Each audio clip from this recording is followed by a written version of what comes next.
Definisi aset tak berwujud. Menurut PSAK 19 Revisi 2010, aset tak berwujud sebagai aset non-moneter yang dapat diidentifikasi tanpa wujud fisik. Karakteristik utama aset tak berwujud. 1. Dapat diidentifikasi. Suatu aset dikatakan memenuhi kriteria dapat diidentifikasi jika A. Dapat dipisahkan atau dibedakan dari entitas dan dijual, dipindahkan, dilisensikan, disewakan, atau ditukarkan baik tersendiri atau bersama-sama dengan kontrak terkait aset atau liabilitas teridentifikasi, terlepas dari apakah entitas bermaksud untuk melakukan hal tersebut atau dengan kondisi 2, timbul dari kontrak atau hak legal lainnya, terlepas dari apakah hak tersebut dapat dialihkan atau dipisahkan dari entitas atau dari hak-hak dan kewajiban-kewajiban lainnya. 2. Kendali atau kontrol. Entitas mengendalikan suatu aset jika entitas memiliki kemampuan untuk memperoleh manfaat ekonomis dari aset tersebut dan sabar membatasi akses pihak lain dalam memperoleh masa manfaat ekonomis tersebut. 3. Tidak mempunyai wujud fisik. Aset tak berwujud diakui sebagai aset jika ada dua hal. 1. Memenuhi definisi aset tak berwujud.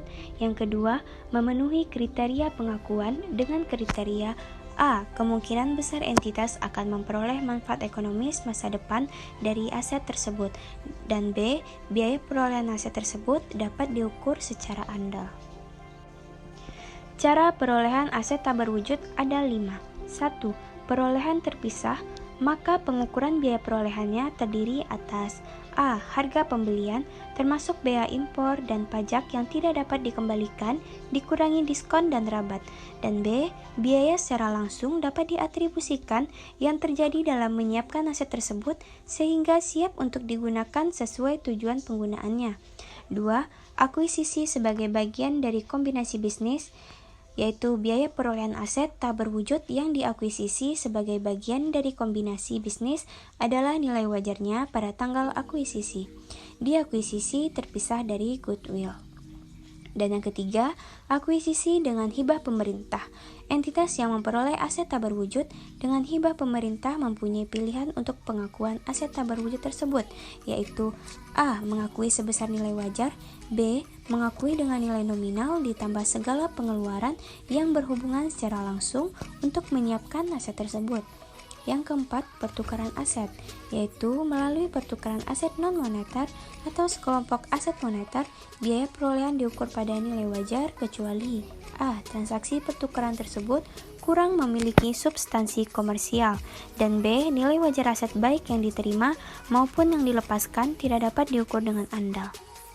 Dan yang kelima, aset tak berwujud yang dihasilkan secara internal, goodwill hanya boleh diakui sebagai akibat dari kombinasi bisnis. Pengukuran setelah perolehan. Ada dua cara pengukuran. Yang pertama, model biaya perolehan, yaitu jika entitas memiliki menggunakan model biaya, maka setelah pengukuran awal aset tak berwujud dinilai berdasarkan biaya perolehannya dikurangi dengan akumulasi amortisasi dan akumulasi rugi penurunan nilai. Sedangkan model revaluasi, yaitu nilai aset setelah pengukuran awal, dinilai berdasarkan nilai wajar dikurangi dengan akumulasi amortisasi dan akumulasi rugi penurunan nilai. Sedangkan amortisasi, yaitu setelah pengakuan awal, maka entitas harus menentukan masa manfaat aset tak berwujud yang dibedakan atas masa manfaat terbatas dan tidak terbatas. Masa manfaat terbatas dan masa manfaat tidak terbatas. 1. Masa manfaat terbatas. Aset tak berwujud dengan masa manfaat terbatas harus diamortisasi. Konsep amortisasi untuk aset tak berwujud sama dengan konsep penyusutan yang berlaku untuk aset tetap.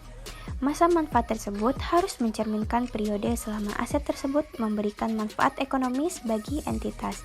Nilai sisa harus ditelaah tiap akhir periode.